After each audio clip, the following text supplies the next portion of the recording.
Hello students, up to now हमने बेटा speed acceleration से रिलेटेड न्यूमेरिकल कंसेप्ट किए हैं। Today we are going to study about equation of motion. आज हम इक्वेशन ऑफ मोशन है इसके बारे में स्टडी करेंगे। सो बेटा कोई भी यदि बॉडी मूविंग है या मोशन में है तो उसको हम रिप्रेजेंट करते हैं using the three equation of motion. वो थ्री इक्वेशन ऑफ मोशन क्या है? That is v equal to u plus a t, v square equal to u square plus 2as, s will be equal to ut plus half at square। सो बेटा ये most important three equation of motion है। इस पे numerical concept competitive exams में ज़रूर आते हैं। So three equation of motions आपको ये नोन होनी चाहिए। अब इसमें बेटा जो टर्म्स गिवन है उनके क्या मीनिंग्स है। यहाँ पे बेटा जो आपको s गिवन है, s is the displacement. s क्या है? यहाँ पे डिस्प्लेसमेंट है। ऑब्जेक्ट यहाँ पे मूविंग है with initial velocity u। Initial velocity किसी भी ऑब्जेक्ट की u से हम डिनोट करते हैं, फाइनल वेलोसिटी को हम v से डिनोट करते हैं, टाइम को हम t से और एक्सेलरेशन को हमें a से डिनोट करते हैं। सो सबसे पहले ये बेटा आपको थ्री इक्वेशन ऑफ मोशंस हैं that you have to write in your fair notebooks. आप सभी को आपकी फेयर नोटबुक्स में राइट डाउन करनी है। यदि आपने राइट कर रखा है सो जस्ट आप उसको रिवाइज कीजिए कि हम उसको कैसे प्रूव करेंगे। Means you have to prove that v is equal to u plus a t, v square equal to u square plus 2as and s equal to u t plus half a t square. So आज बेटा हम two equations of motion को prove करेंगे। Means how can we say that v will be equal to u plus a t and s will be equal to u t plus half a t square. So let us start.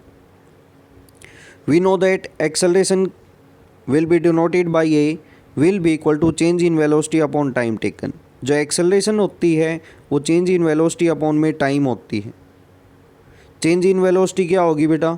change in velocity होगी final velocity minus में initial velocity upon में time।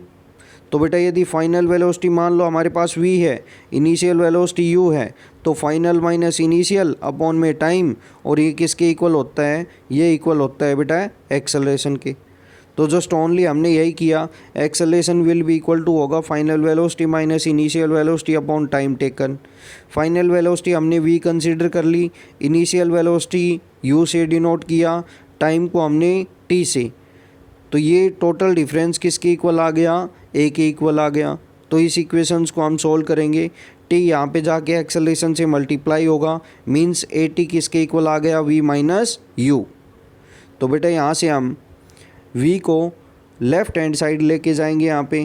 तो बेटा यहाँ पे left hand side लेके जाएंगे तो क्या आ जाएगा यहाँ पे?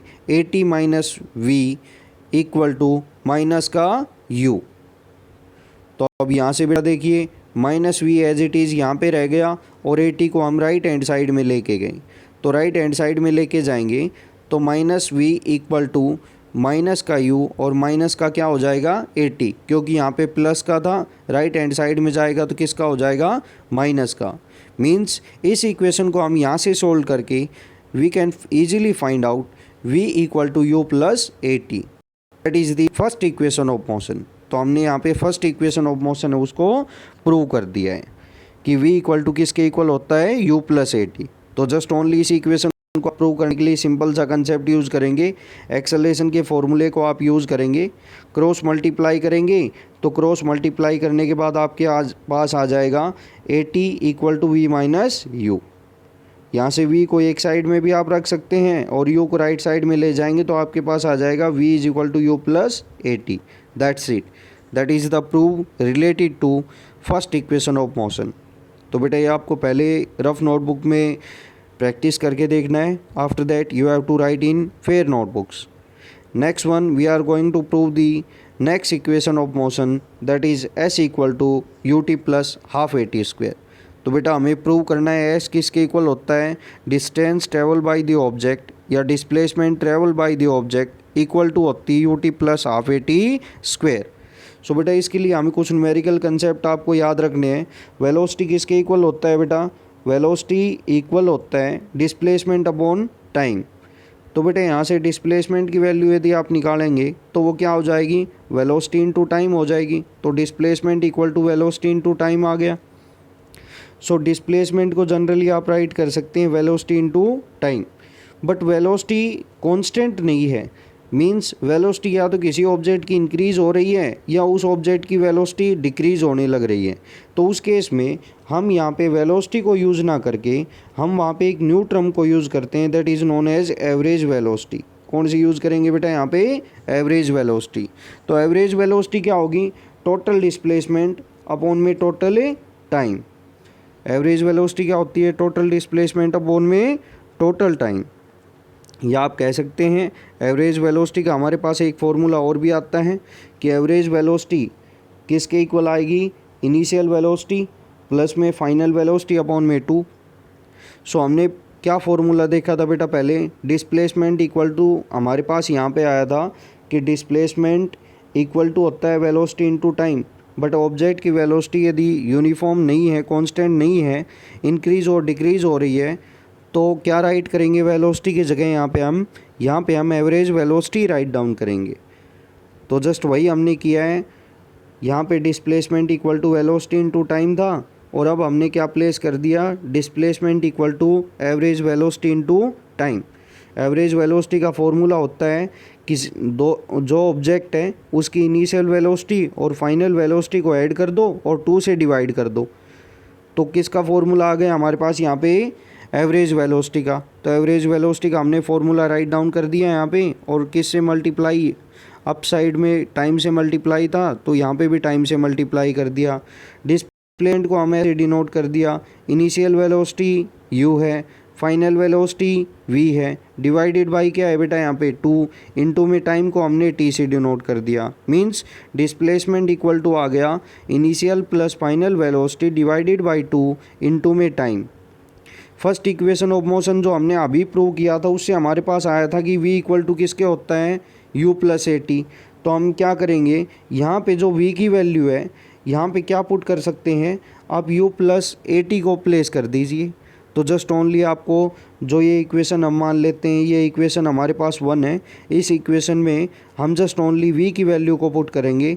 v के प्लेस पे क्या प्लेस कर दोगे? u plus a t. तो बेटा प्लेस कीजिए, putting the value of v in this equation. तो बेटा क्या आएगा हमारे पास? s equal to u plus, तो बेटा यहाँ पे हमारे पास देखो u प्लस में v था, तो v की जगह क्या प्लेस कर दिया इन्होंने? u plus a t. तो just only u plus a t upon में सेम 2 से डिवाइड था यहाँ पे, तो 2 से डिवाइड कर दिया। टाइम से मल्टीप्लाई था तो टाइम से मल्टीप्लाई कर दिया।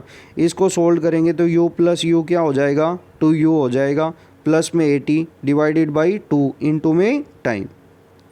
तो हमारे पास यहाँ पे क्या आएगा? जब इसको हम सोल्व करेंगे तो 2 से 2 कैंसिल हो जाएगा, तो यहाँ पे आ जाएगा बेटा u प्लस में 80 by 2, u plus 80 by 2 into में क्या आ गया? टाइम। तो ऐसा आ गया हमारे पास u t plus half a t square. एक बार बेटा इसको फिर से देखिए क्योंकि इम्पोर्टेंट है। हमें पता है कि वेलोसिटी होती है डिस्प्लेसमेंट अपॉन टाइम के इक्वल। तो डिस्प्लेसमेंट क्या होगी? वेलोसिटी इनटू टाइम की।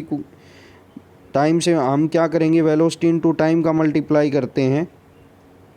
वेलोसिटी इनटू टाइम किसके इक्वल होती है? डिस्प्लेसमेंट के। यदि वेलोसिटी ऑब्जेक्ट की इंक्रीज़ या डिक्रीज़ होने लग रही है तो हम राइट करेंगे displacement equal to average velocity into time. तो displacement equal to average velocity into में टाइम। एवरेज वेलोसिटी का फॉर्मूला हमें नॉन है कि क्या होती है average velocity? Initial plus final velocity divided by 2। तो इनिशियल और फाइनल वेलोसिटी की हमने वैल्यूज़ पुट कर दी। नेक्स्ट वन हमें पता है कि v इक्वल टू क्या होता है? u plus a t. तो बेटा इस इक्वेशन ऑफ 1 में हमने v इक्वल टू क्या प्लेस कर दिया? u plus a t. तो u plus a T place करने के बाद जब हम इसको सोल्व करेंगे तो सोल्व करने के बाद हमारे पास यहाँ पे आ जाएगा लास्ट में s equal to u t plus half a t square. So आज का बेटा यही होमवर्क है कि आपको 3 इक्वेशन ऑफ मोशन है वो लर्न करनी है एंड 2 इक्वेशंस ऑफ मोशन को आपको प्रूव करना है। First you have to do in rough notebook, after that you have to write in fair notebooks. Thank you, have a nice day.